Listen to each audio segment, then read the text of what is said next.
Okay, we're live.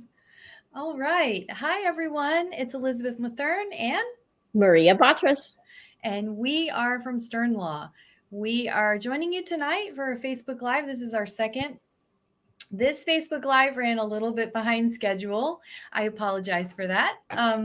It's all on me, but we are going to have a great time with you tonight. We're going to talk about what is crimmigration. Hopefully, we can help define that and give you some sort of an idea on what that means and how it plays out in the real world, why it should be important to you. So, we'll give people a few minutes to join. And as you can see, you can follow us on all the platforms. So, Stern Law on Facebook, Stern Law LLC on Instagram, Stern Law. I don't know what is that icon, Maria. On some platform, I don't know. And then, of course, on LinkedIn, Twitter, I don't know. And Audrey, just queremos decir bienvenidos a todos porque hoy podemos hacer un Facebook Live bilingüe. Nuestro bufete de Stern Law, tenemos abogados bilingües y estamos aquí para servir todas las comunidades. Y hoy vamos a hablar, vamos a contestar cualquier pregunta que ustedes nos escriben. Si están viendo esto después, que está en vivo, pueden poner sus preguntas y siempre podemos retornarle la información. Pero ojalá que tengamos un buen Facebook Live hoy para asistirlos. Yeah, as Maria mentioned, feel free to put your comments below. You can ask us questions through the comments section. You can send us messages in private chat. We can also see those. Just a warning, like we are lawyers. We are not your lawyer on this Facebook Live. We're just going to give general information and general advice. We're more than happy to share our knowledge and help empower you. You would not want to put personal details related to your case or a loved one's case, related to a criminal defense case or an immigration case. You wouldn't want to put all those details like in the comments. So feel free to send us a private chat. We can summarize, what your chat says and answer your question live if you'd like, in without your identity necessarily being out there in the comments. So that's always an option. Please feel free to like and subscribe. You can get alerted to when our Facebook Lives start so you don't miss them. We're going to start doing this every week. And next week will be around 7 as well. And you can join us, be prepared to ask questions, all of that. And also feel free to add the little likes and the hearts and the bubbles. That helps us, I think, move up into people's frames so they can see us and see our video. All right, so why don't we go ahead and jump in and talk about what is crimmigration? Maria, what is your definition of crimmigration? So crimmigration is the intersection between criminal law and immigration. Every criminal conviction, arrest has a consequence potentially for somebody who is a immigrant, visa holder, undocumented, regardless, anyone who is not a U.S. citizen. There can be repercussions to being able to apply for things in the future, being able to maintain your current status if you are in status, for example, on a work visa, as well as any consequences that could affect you advancing from a green card holder to citizenship, or that could create a situation where you are deportable. So what we look at with crimmigration is that intersection, and we make sure that we can advise all of our clients, not just on their criminal case, but we can also advise in terms of how that will subsequently potentially affect their immigration case. I think that's a pretty spot on definition. Yeah. Exactly. I don't really have much to add. I think my version would have been exactly the same. Do you want to give your version in Spanish? Yep, your definition of crimmigration? Ya, la pregunta es, por los que no saben, porque hablamos que somos un bufete de crimmigration, ¿verdad? que es juntar los casos criminales con los casos de inmigración. Y la importancia de esto, la razón que se ha creado como esta categoría de ley es porque por cualquier ciudadano hay consecuencias en la corte criminal, si tiene un arresto, si tiene una condena.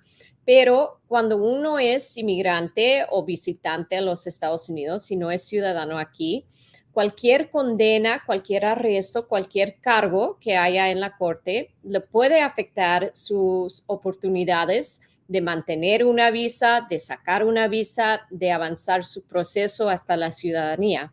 Entonces, nuestro bufete y bufetes que hacen lo mismo, especializamos en revisar las consecuencias de los dos lados para asegurar que nuestros clientes entienden que pueden ser las consecuencias de cualquier arresto y también que podamos luchar para evitar cualquier consecuencia.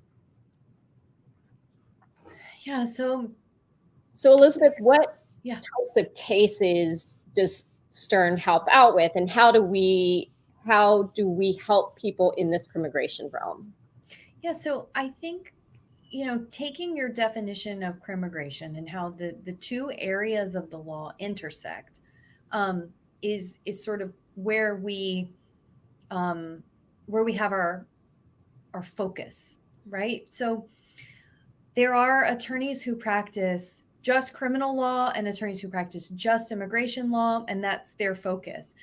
Ours, and then there are also attorneys that do almost every type of law, right? Will take and work on anything, and they're excited to do it. So our focus is where those two areas of the law meet. So, like, for example, you could be arrested for driving without a license. Not something that's really crazy that anybody that's a citizen would be worried about necessarily. Wouldn't worry about never being able to see their family again. But an arrest on a no driver's license that creates an ice hold or something like that, starts a chain reaction that could shift somebody's entire life, is the type of case we work on. Also, where you might think that the consequences of pleading guilty just to go ahead and wrap up a case or paying a ticket is not going to affect you, we know that there's a possibility that it could. So, for example, like sometimes a marijuana conviction or marijuana charge can be charged on a ticket. Um, with a ticket, sometimes you're not even arrested. You just pay a fine and you're done. But for immigration law, when you pay that fine, you've also had to do a guilty plea. A no-low plea is an option in Georgia, but that's the same thing as a guilty plea in immigration law. And you had a punishment, which was paying the fine. That's a conviction in immigration law. And a conviction for marijuana possession can cause you to be ineligible for certain applications for relief, maybe before the immigration court. But it could also put your status in jeopardy if you're a green card holder and you travel, for example, or if you have a subsequent charge that you also plead guilty to. It could make things really, really tough for you. It could make you unable to stay in the United States. Mm-hmm. So if you had just a criminal defense attorney who was like, this is no big deal, just pay the fine and move on with your life. Like these marijuana, tickets are nothing at all, without knowing that the consequences are so high and so disproportionate, really counterintuitive. Like people who don't know that the stakes are so high on what can happen with just a simple, for example, marijuana ticket. So that's definitely the types of cases we see. And we take, all kinds of criminal defense cases, all the way to the most serious for non-citizens. So. And does someone who wants to reach out to us, do they have to already have a conviction or even already be arrested in order to seek out help from us? That's a great question. One of the services that we offer is assistance with like a criminal investigation. Um, and so you don't necessarily have to have been arrested or convicted to work with us. We could potentially get involved in a situation where you believe that somebody's alleged that you have committed a crime. Someone has filed a police report against you. A detective has called you and asked you questions about something that you allegedly were involved in. Law enforcement has visited your home and left you their business card. So they're interested in speaking with you about something that's happening. Um, all of that is a place where an attorney can get involved and can potentially change the trajectory of where things are going, right? Because you have a right to remain silent, and you also have, you know, the potential to maybe negotiate things from that point from the beginning. So we do that as well. And I think it's really, really important in those kind of cases where you do know that how high the stakes are and how serious the allegations that may be coming against you could be related to your status. So Yeah. And I'll just add too, then from the immigration perspective, we also will assess your case, not just on how to provide the defense for the criminal and advise you of the consequences, but if we see opportunities that we can help you achieve a legal status or extend a status, or if you do get into proceedings, as Elizabeth said, you get picked up by ICE and you need to defend any sort of legal status and the ability to stay in the US.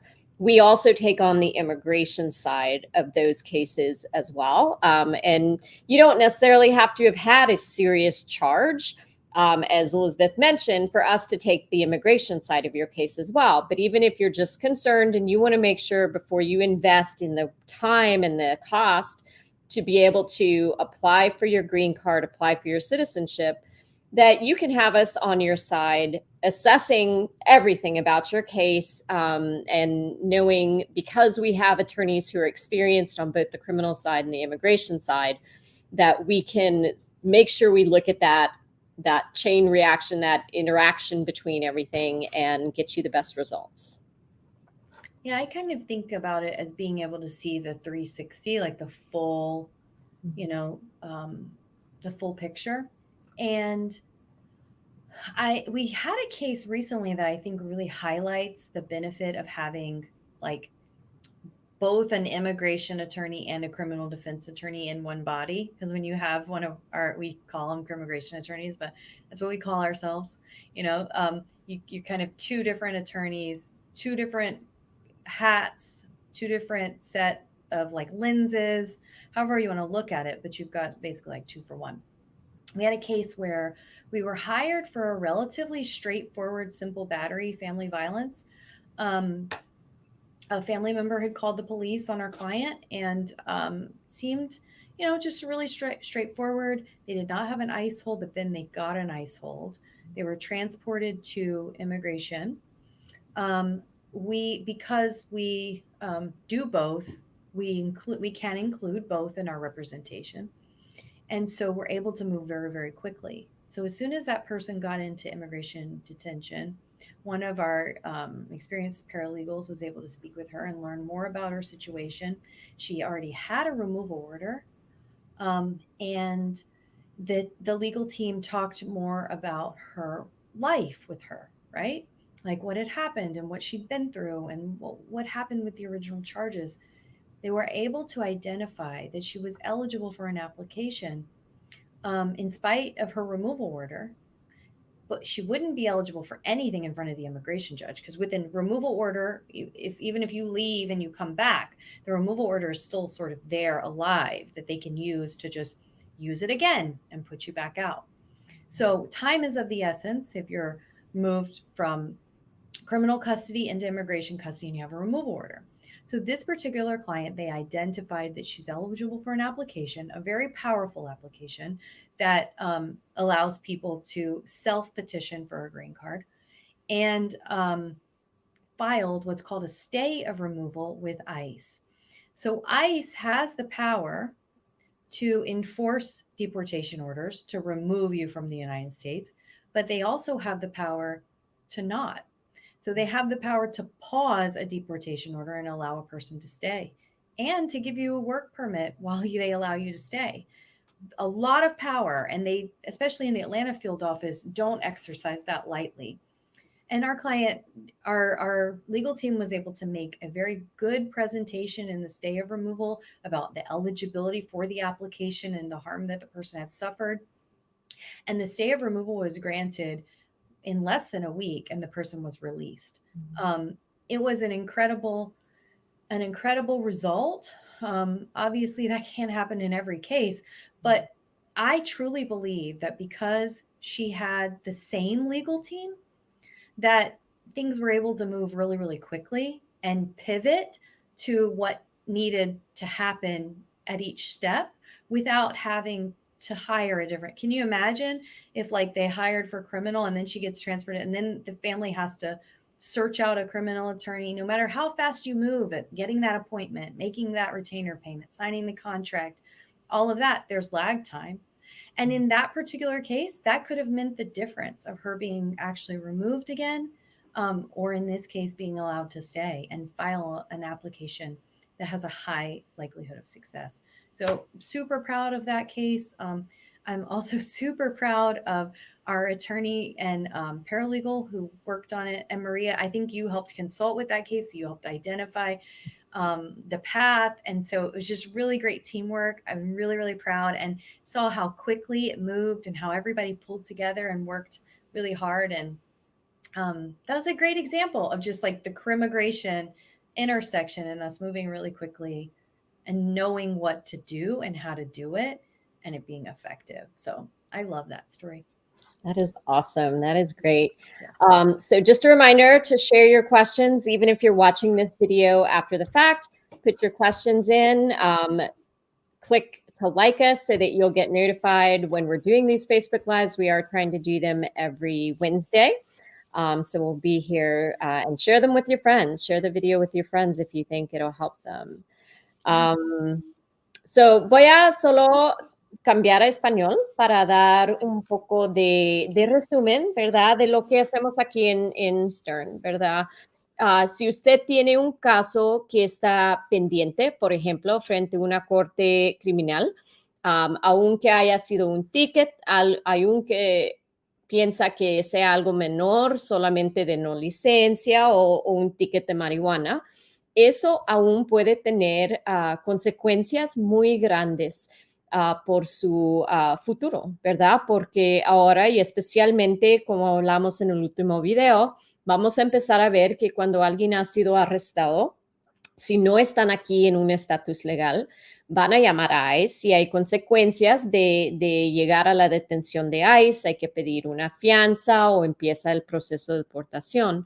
Entonces, ese es un tipo de caso que tomamos nosotros. También, si uno ha tenido una condena anterior y le está afectando sus opciones de inmigración, podemos ayudar a darle consejos de qué opciones tiene en el futuro, de algún perdón, de revisar la condena que ha tenido.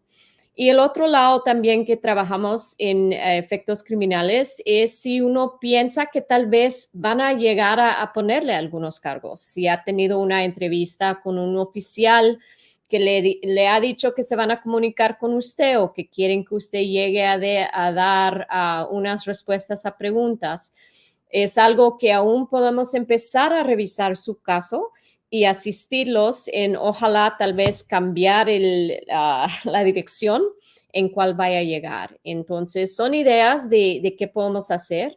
También un recuerdo, si ponen sus preguntas aquí, recuerden, primero, no somos sus abogados y no podemos dar oficialmente ningún consejo, pero sí podemos decirles si es algo que nos pueden llamar para hacer una consulta más directa. Y también les recordamos que todo esto es público, entonces, ¿verdad? Con detalles específicos, siempre pueden mantener eso y solo pedir nuestra información para hacer una consulta privada. Pero si tiene preguntas en general, Si es un tipo de caso que podemos tomar, aquí estamos para servirles. Okay. I was going to ask you a question, Elizabeth. So, in terms of just to touch a little bit on what we talked about last week, you talked a lot about being called that if you even get arrested for something minor, you can be placed with ICE. I know some people still just kind of want some clarification on what's going to happen with this new law that will officially be taking into effect in December with terms of the chances of being referred to ICE. Yeah, so we won't know if it's going to take full effect until we see it. Also, it may take effect and then be frozen by a lawsuit. So we'll see. But And bottom line is, differently, right? yeah, the bottom line is that we want people to anticipate that should you be arrested and taken into custody anywhere in Georgia, that your information will be shared with immigration authorities. Whether or not they'll still make discretionary decisions about who to pick up and where, and to exercise the ICE holds and all of that, we don't know. But the bottom line is that if you do go into a jail anywhere in Georgia, this new law requires the jailer to share your information with immigration. So what does that mean? Obviously, the advice is always, oh, stay out of trouble, stay off the streets and all of that. And that's definitely good advice. Be smart with what you're doing. But at the same time, we recognize that things happen and people do what they need to do sometimes, as far as like driving without a license or something like that. If you do have any sort of status would mean you're a lawful permanent resident, you're here currently on a current visa, for example, like a visitor visa, a student visa, H-1B, you have a pending asylum claim and you have a work permit, you have a stay of removal and order of supervision, any sort of documentation, you have a pending adjustment, any sort of documentation to show that you're in some sort of immigration process or you've already been through an immigration process and got it granted, would be really, really important for you to have on hand, because it could help minimize the time that you're detained on a potential ICE hold.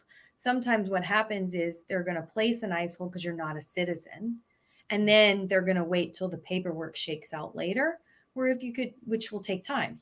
Where if you could provide them with some sort of paperwork that they can then cross-reference, have an alien number or something like that, it's going to minimize the time that all of that takes to process and potentially minimize your time detained. So that's what I would suggest. And I appreciate that you talked about that, because sometimes we get a lot of questions about what information, if I call you for a consult, what kind of information do I need to have, especially if someone is detained and we can't speak directly with them yet and they may not know the whole history. Can they still call us and request a consult? Yeah, of course. If you don't know the full picture, obviously we will do the very, very best we can figuring out what the picture looks like with what we've got. Some conversations that you might want to have with your loved ones, some of the really, really important pieces of information that we need to know to help tell us which sort of statutory scheme your case may fall under, like which part of the law we need to be looking at. One big one is, how did you first enter the United States, and did you ever leave? Right? Like that's huge. And so sometimes people enter with inspection, maybe they're waved through in a car, but they didn't have a visa, and they say, "Oh, I just entered illegally." But technically you didn't. Like, you were waved through. Maybe there was some fraud involved. Maybe you showed a fake green card, or you're a little kid asleep in the back seat. You need to be talking with your family members about what the details are of how you entered the country, so that they're empowered with that knowledge and they can share it with an attorney. Also, how many times you've been in and out is a big, important legal piece of information that we need. And then, what does your true criminal history look like? Sometimes people feel shame about what they've been arrested for, what they've been convicted of. And it's important, if you have any paperwork related to any of your arrests and convictions, that you keep that in a safe place. Because believe it or not, when we're analyzing what your situation is, you telling us about everything that happened or what they accused you of doing is helpful, but it isn't like perfect legal information that we can use to analyze exactly what happened. So there's documents called a disposition, which is the official document that closes a case. That is very, very important for us. I think we lost your sound for a moment, Elizabeth. All right. Can you hear me now? Yeah, it's a little out. So what I'll do while you figure that out. Yeah. Oh, there, you're back. Okay. Yay. I think I had an alert on my computer. So, okay. Anyway, you want to translate all of that? Like, So, or just finish eso es muy importante. Mucha gente nos pregunta qué necesitamos saber, si tenemos un querido que está detenido, si todavía pueden llamar a hacer la consulta, qué tipo de información vamos a necesitar. Y ahí es donde sí es importante tener las conversaciones con sus seres queridos acerca de específicamente cosas, cuántas veces ha entrado a los Estados Unidos y cómo fue que entraron a los Estados Unidos, si ha salido, si entró con visa, si ha sido detenido. Por ICE en alguna forma, porque esa información, ¿verdad? Es algo que si llegan a tener que hablar con un abogado, nos ayuda a poder mover y tener mejor una vista de qué opciones tenemos para la persona que está detenido en lo que nos contratan y podemos hablar directamente con ellos. También, aunque sea difícil de hablar de sus delitos, de su pasado, errores que tal vez haya hecho, es muy importante tratar de saber cuáles son, pero también saber no solamente decirnos los detalles de qué pasó, pero cuando tienen un caso así, un delito, mantenga los documentos que le han dado de la corte, cualquier información, porque aunque los detalles de qué pasó cuando llegó la policía o en la corte nos pueden ayudar, es por nosotros a veces como abogados podemos ver el documento y saber aún más información que nos va a asistir en hacer la decisión de cómo asistirlos y darle las opciones para el futuro. Okay. Y también lo que sugiero es si su querido está detenido con ICE y les hablan, pídenle lo que se llama el número A. El número A es su número de inmigración. Igual si han hecho una aplicación anterior de inmigración, van a tener eso. Eso es un número que nos puede dar un montón de información acerca de su caso. Thank you, Maria. We do have a question. Yay. Okay, I'm going to show it for us. Actually, let me also. Yep, I see it right there. Okay, and there we go. All right. So is it true that if I got a speeding ticket and I'm on a student visa, I can get deported? I think that there's some truth that you could have potentially an issue, but the main takeaway here is maybe, probably not, but the thing I want to say is that traffic violations in Georgia are misdemeanors. So a speeding ticket that you pay is guilty and a punishment. So that's a conviction. It's a misdemeanor conviction. And you could, in theory, put your student visa at jeopardy because you've gotten a conviction for a crime. Okay. Also, if you had TPS, if you get more than, it's 2 misdemeanors, they don't even need to be from separate occurrences. So like say you got a speeding and what, Maria, like what's another? Failure to maintain lane. Failure to maintain lane. You could lose your TPS by just paying those tickets. So that highlights, kind of, I guess, our point is that even just a ticket can be serious. And I'm never trying to just scare people, right? I never want to give you information for the purposes of like making you worry about things. I want you to be empowered. And so I'm not going to blow things out of proportion, but in Georgia, traffic tickets, traffic citations are very serious on the immigration consequences side of things. Yeah, I think that's really important. And I have a question. It's not on our Facebook, but it's one I get a lot. There's the First Offender Act, for example, here in Georgia, and some people have taken a plea and they've been told it will be expunged or it'll be erased from your record.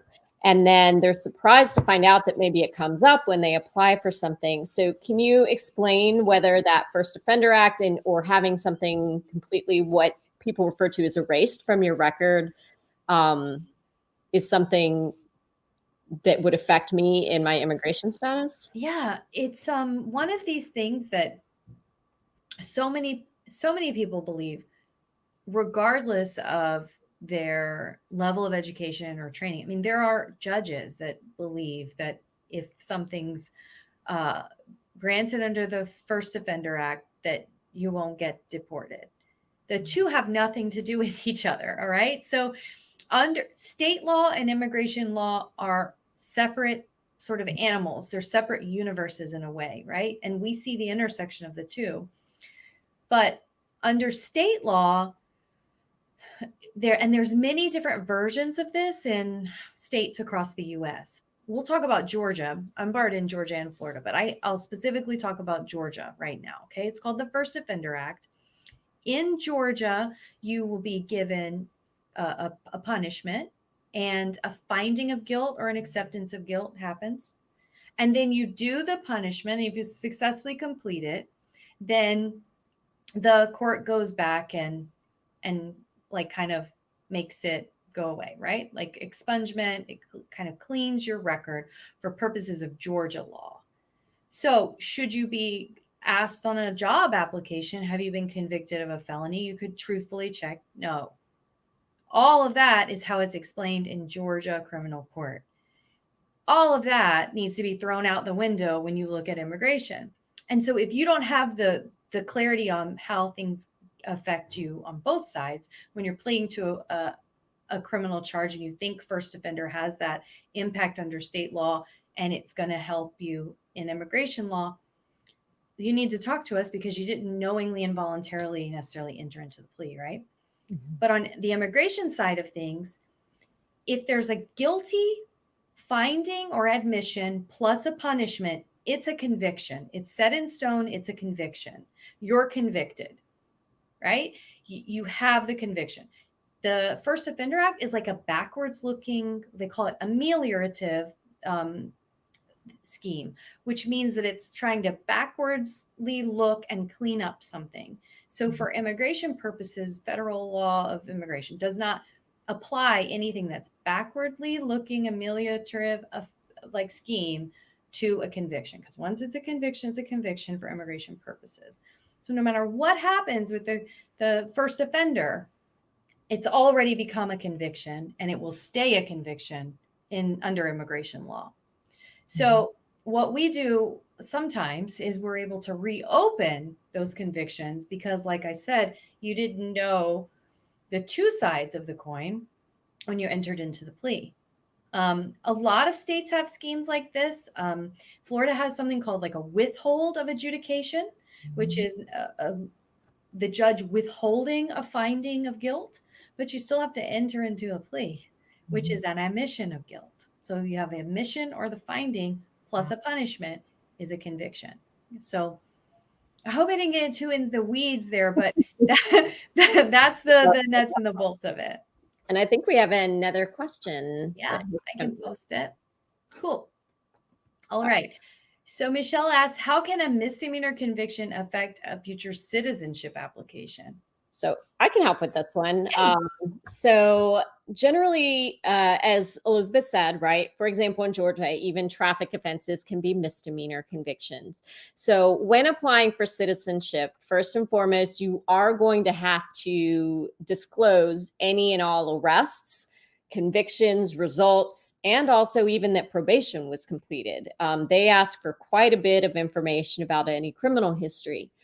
Primarily in citizenship, the main time period that they're looking at specifically is for good moral character, which is where they take into account things like a misdemeanor conviction that maybe doesn't prevent you from asking for citizenship, but could affect the decision.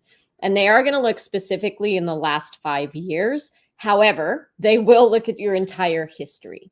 So with a misdemeanor, let's say it's something like a traffic charge, we often recommend that you not proceed with citizenship if that was in the last 5 years, because it can affect your good moral character finding. It may not, but that's something you would want to reach out to us, and we want to look at what was the actual conviction for, what was the sentence, and also, was that your only incident that you've had? You know, if it's speeding, we're going to say, especially if it was less than a $500 fine, in those cases, they don't even generally ask for the paperwork. You still have to disclose it. But certainly it's worth speaking with us before you file an application, because any process for obtaining status in the United States also has a discretionary side, meaning that the officer can look at things like your good moral character and make that decision as a balancing test. So depending on what the misdemeanor conviction is, you know, it may not have any impact whatsoever, but we certainly can help you look over that and give you the best advice as to when is the best time to apply for citizenship and how to provide the documentation you need. Yeah, very good. I agree 100% with what Maria's saying. I want to throw one other thing in there. That is, the weird thing about immigration law is a misdemeanor can constitute an aggravated felony in immigration law. So it could potentially, under the right set of circumstances, the right, well, it would be the wrong, but a certain set of facts, a misdemeanor could make you ineligible for citizenship and could potentially put you into deportation proceedings, right? Because it could also put your green card at jeopardy. So we have another question that I think segues right into that. So let's put that up. Thank you, Michelle, for your question. Yeah, thank you. All right. So Demi asks, I'm an LPR. If I commit, well, let's say if you're accused of a felony, Demi, can my green card be at risk? Because really, folks, the thing that I focus on when I talk about criminal law is anybody can be accused of anything at any time. So it's not necessarily about what you do and what you get caught doing. It's about that people can accuse you of things. You can be wrong place, wrong time, wrong set of friends, fall into, a sort of life that gets away from you. Things happen, and you can be accused of something that you may not have done, but you can't necessarily always prove that. So I like to think about it in terms of being accused. All right. So can my green card be at risk? Am I subject to deportation even though I have a green card? Great question. Thank you, Demi. Maria, what do you think? You want to take a stab at that? Put me on the spot. So absolutely. Yes, a felony can be, for example, what Elizabeth just mentioned, something called an aggravated felony, which could make you deportable, could put you in proceedings, and could mean you would have to go before a judge who could then take away your green card. Ultimately, an immigration judge is who would make the official decision as to whether you remain a lawful permanent resident or are stripped of that benefit. So generally, a felony is going to be something you absolutely want to have consultations before you take any plea, because again, the sentencing may make a difference. Even just what the statute says is the sentencing. It may not even matter what you plead guilty to or what sentence you're given. So that is one of the things we specialize in. The other thing we'll look at, and that's important if you call us about this, is we want to know, when did you become a green card holder? How long have you had your green card? Because that can affect how did you get the green card? Your did green you get card. it here, or did you consular process with it in to the Yeah. United States? Sorry, my words. All of that is going to play an effect as to whether it can get your green card taken away, whether you have a defense or a waiver potentially for that particular crime. So absolutely, if that's the case, reach out to us. We can help you with that. Yeah, Elizabeth? and I think what Maria talks about like that you'd have to go in front of a judge and a judge would ultimately decide whether you could keep the green card or not is a really important point. Sometimes people get so afraid about deportation proceedings. There also is some opportunity there.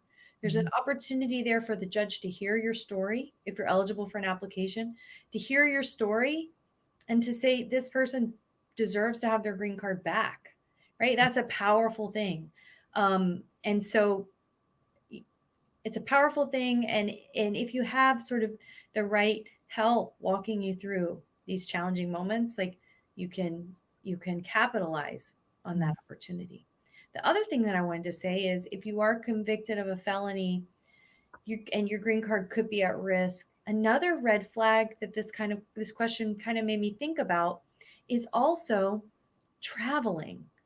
So a lot of times people can be put in proceedings. A green card holder who's convicted travels outside of the United States on just a quick trip. Could be anywhere. Could be to go to the beach. Hold on. When those alerts come on my computer, I think it affects my sound. To go to the beach in Dominican Republic, or to go up to Canada to, like, I don't know, ice skate. What do they do in Canada? There's a lot of beauty in Canada, I'm sure. Just popping out of the country for a quick trip. When you go out as a lawful permanent resident, you expose yourself to a different set of rules than when you're inside the country. And so if you have, Maria and I went over a case this morning that dealt with this fact pattern. If you have a certain conviction, it may not make you deportable, meaning the rules that when you're inside the country, but when you travel out and you're trying to come back in, they reevaluate you under a different set of rules, whether you are admissible. And you can be inadmissible. They would let you physically into the country, but then you'd be put in deportation proceedings. Sometimes you're subject to mandatory detention, meaning you're going to be detained and not let out. And that is a very challenging place to be in. Sometimes you can go before the judge and still keep your green card, but other times you can't. And so, and that's because you're under that different set of rules. It shifts the whole game on you. So before you travel, if you're a green card holder and you have any convictions, it makes a lot of sense to talk to an immigration attorney, not a criminal, like not just a criminal attorney, because they're not going to be able to tell you about inadmissibility versus deportability and all of that like we can. That's why it makes sense to have us to represent you on both. So folks, we have several questions coming in and I want to get to them.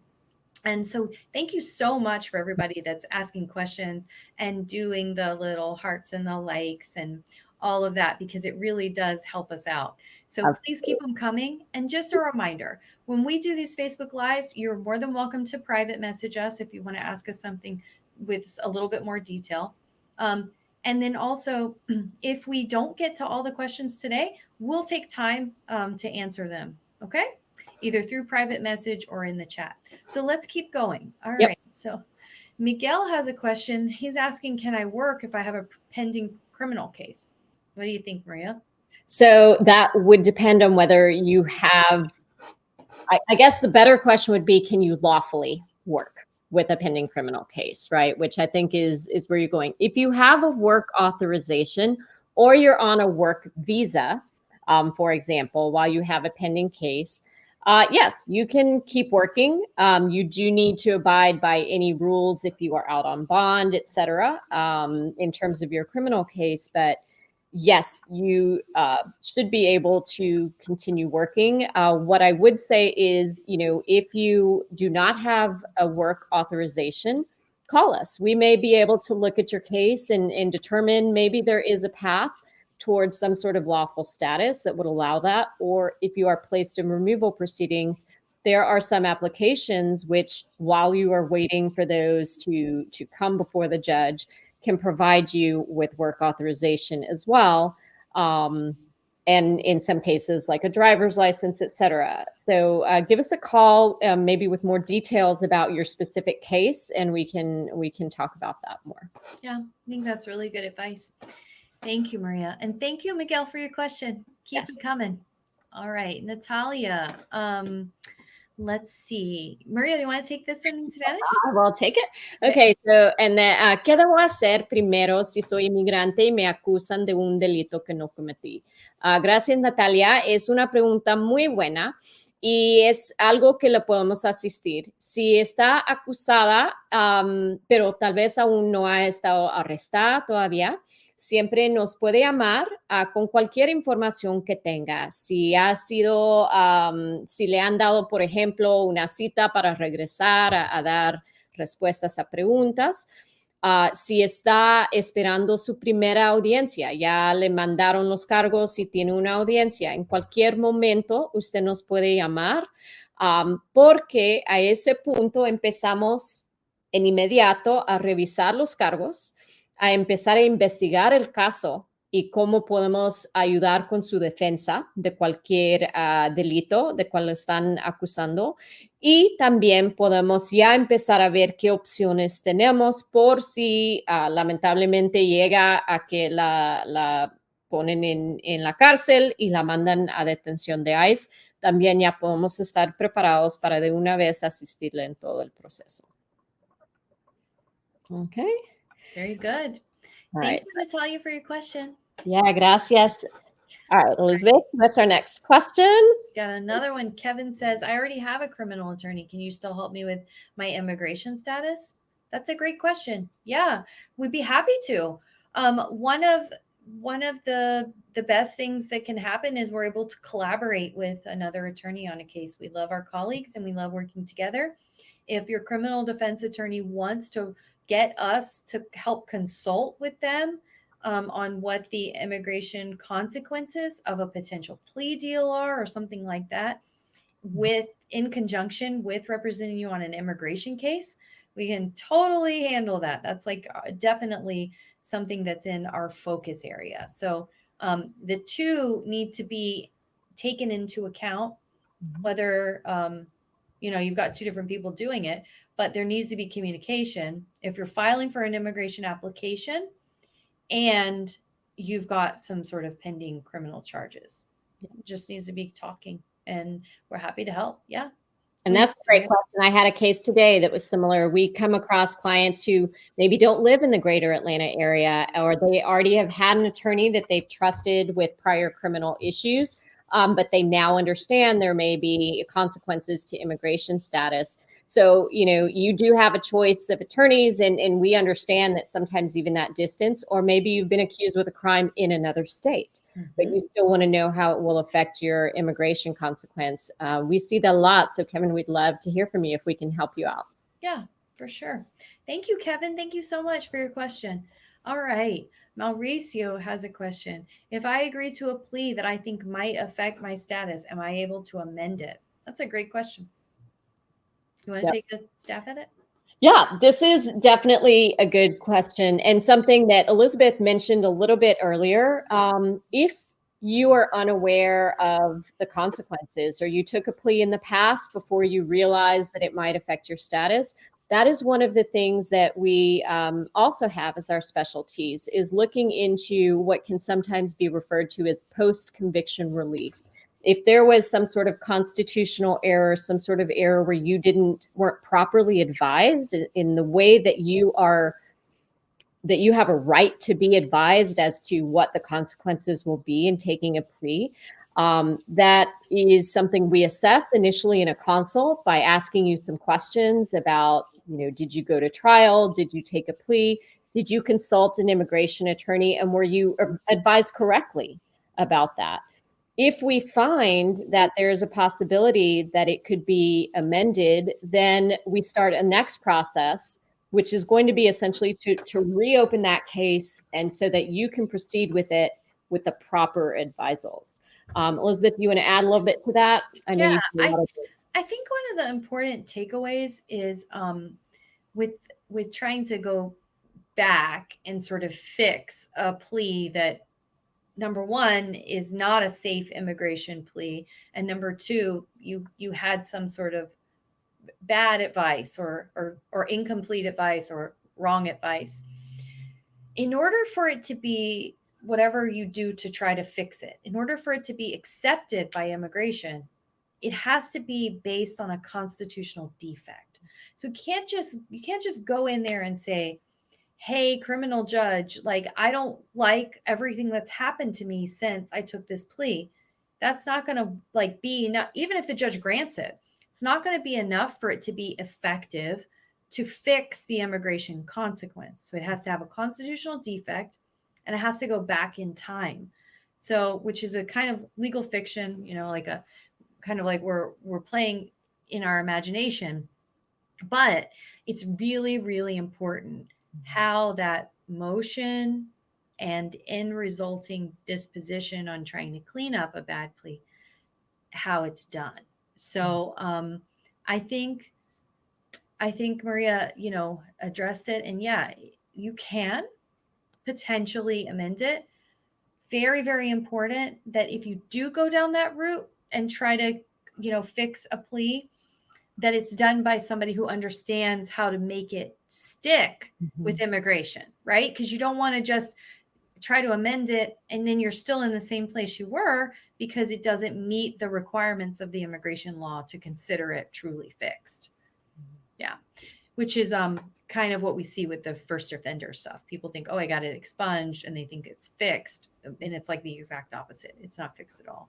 It's worse because now you can't get the documents. Okay. Let's see. Next question. Dinef. I already have an immigration case through my husband, but I got divorced. Can you still help me with my case? So we'd have to do an analysis of the actual facts of your case. But Maria, can you talk a little bit about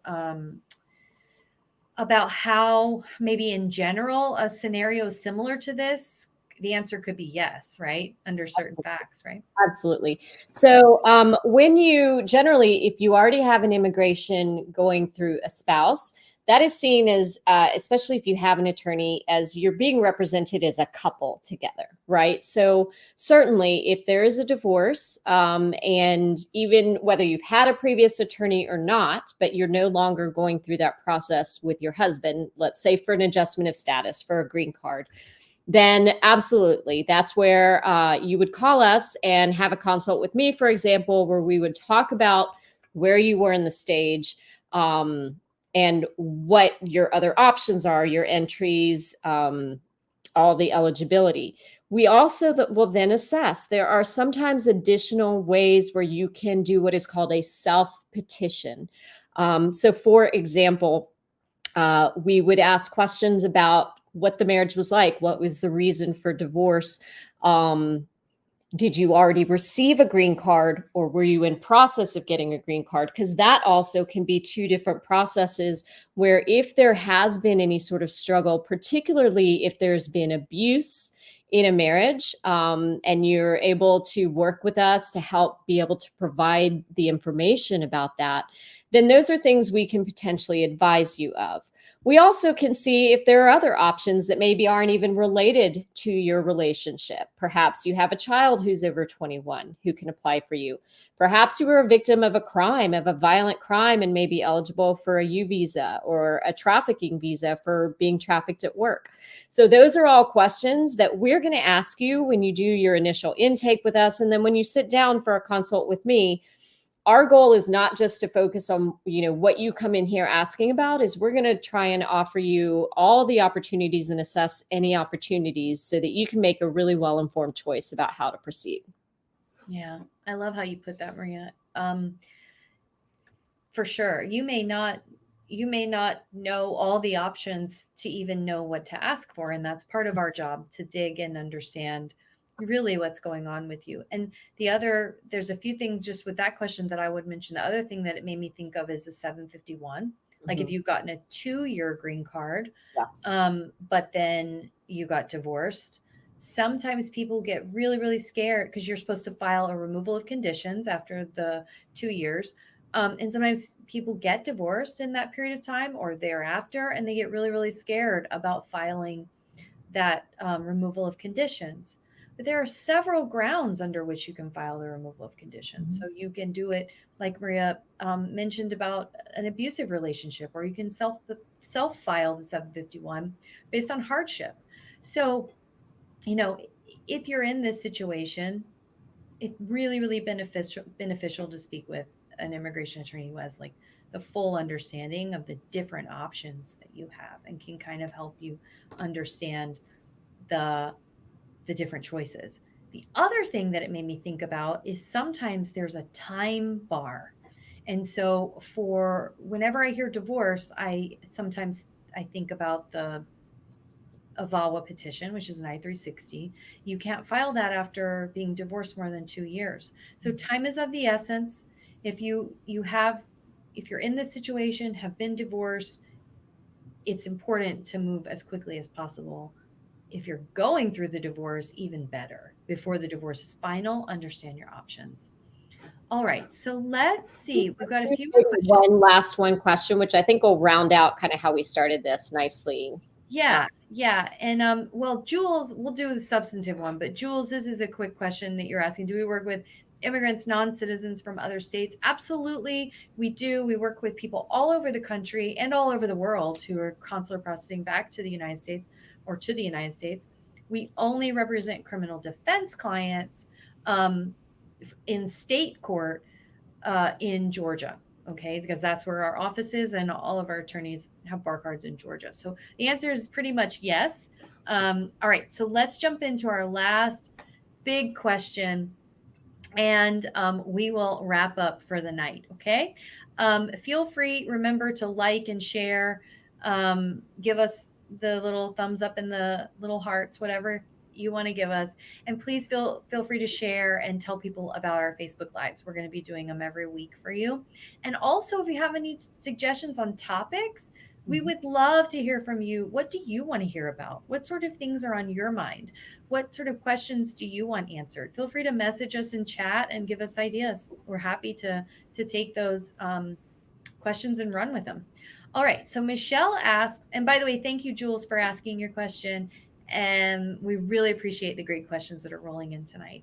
So Michelle's question as we wrap up is, how does a crimmigration lawyer benefit my case compared to a lawyer who only practices criminal defense? What do you think, Maria? I think, and Elizabeth did a really great job when you get a chance to go back to the beginning of the video, gave some really great examples. But one of the things that we feel will help benefit you is we are working on both sides of your case throughout your process. So if you are an immigrant, whether you're in lawful status, out of lawful status, or trying to obtain lawful status, then we can be working with you on both sides of that case.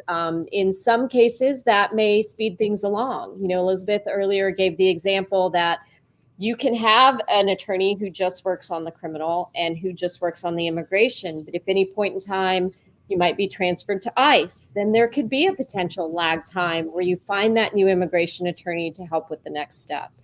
But most importantly, we are constantly looking at your case from both sides. As Elizabeth said, kind of a 360, a view of your entire case. And we are not only working hard to represent you in the criminal case or criminal defense of your accusations, but we're also constantly informing you and constantly looking into and working towards a resolution of your case that hopefully will keep you from having any severe consequences, any consequences at all in your immigration case. And so there are a lot of great lawyers who just do criminal and just do immigration.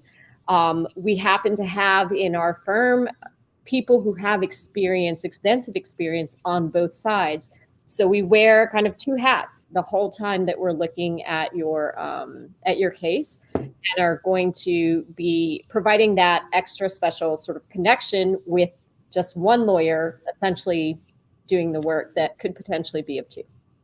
Yeah, I think that's so true. There are lots of case examples where we are brought into the conversation by criminal defense attorneys who would, really want to do right by their clients and want us to help advise them and the client on what the full view is, right? What is the 360 of what could happen on the immigration side of things before they enter the plea.